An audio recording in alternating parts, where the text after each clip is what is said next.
You know the feeling, right? You're staring at that big, important thing you're supposed to be doing, and suddenly reorganizing your bookshelf feels like the most urgent task in the world.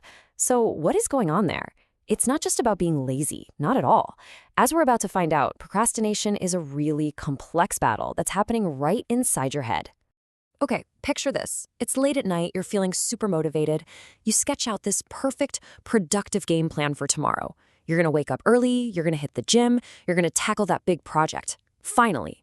It all feels so clear, so achievable.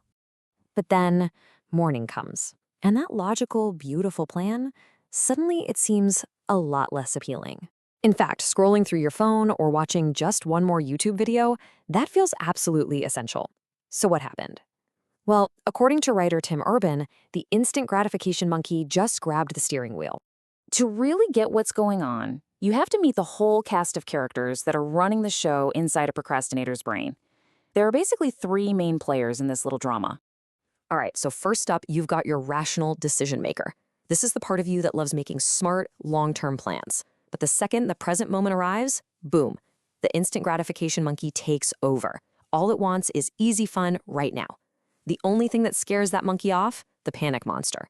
It only wakes up when a deadline gets so close it's terrifying, which is what causes that last-minute, frantic burst of work. This power struggle, that's procrastination in a nutshell. So why does the monkey win so often? Well, it turns out this has almost nothing to do with time management. It's actually about something much, much deeper. And psychologist Timothy Peichel just nails it with this definition. Procrastination is how we manage our mood in the short term. We put off a task to get an immediate hit of relief from feeling bad. Think about that. It's not a character flaw. It's basically a coping mechanism. And what exactly are we trying to avoid? Well, it's all this stuff. It's the anxiety about not doing a good job, the sheer boredom of a tedious task, or the uncertainty of a really complex project. The monkey isn't trying to sabotage you, it's just trying to protect you from these uncomfortable feelings in this exact moment.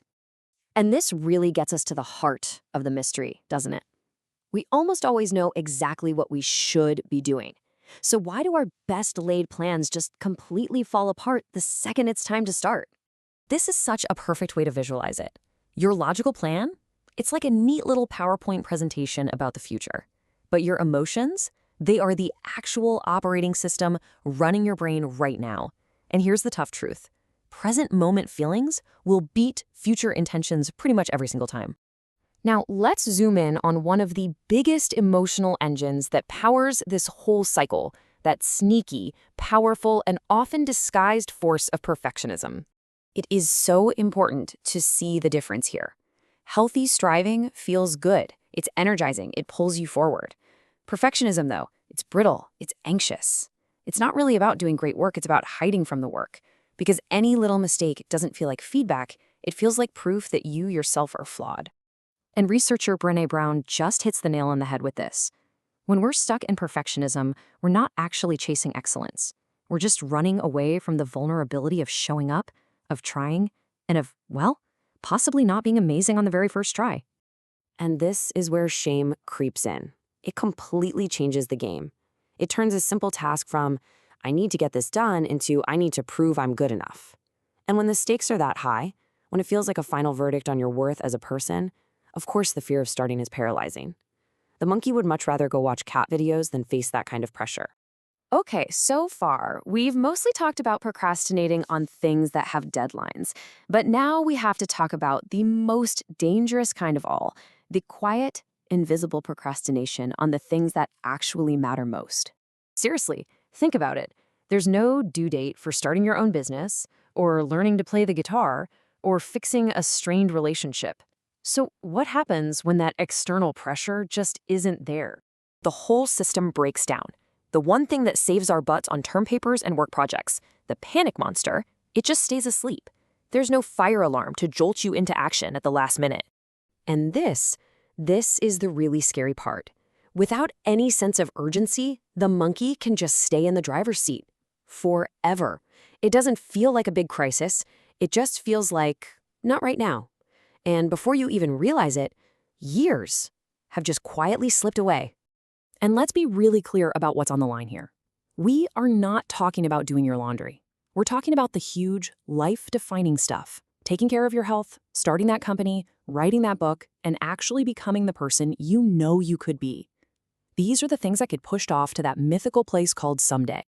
Okay, I know that got a little heavy, but here's the good news. We don't have to be stuck in that loop forever. And the way out isn't about finding some kind of superhuman discipline. It's about small, practical, and honestly, courageous acts. So, how do you actually start? Here are 4 super practical things you can do. First, just name the emotion. Are you feeling anxious, bored? Just notice it. That moves you from avoidance to awareness. Second, use the 2-minute rule. Shrink the task down until it's so easy you can't possibly say no. Third, try the 5-second rule from Mel Robbins. Count down 5, 4, 3, 2, 1, and just physically move before your brain can talk you out of it. And finally, maybe most important, make the first step ridiculously tiny. You're not trying to write a book. Your job is to write one single sentence. This one idea changes everything. You're not trying to climb the whole mountain today. You are just trying to take one step. The real victory isn't in finishing the project. It's in breaking that cycle of avoidance and simply beginning. And this is the thought I really want to leave you with. You don't need to magically become a productivity guru overnight. You just need to find the courage for one tiny imperfect step.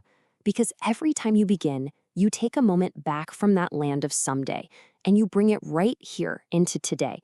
And that right there is how the life you actually want to live begins.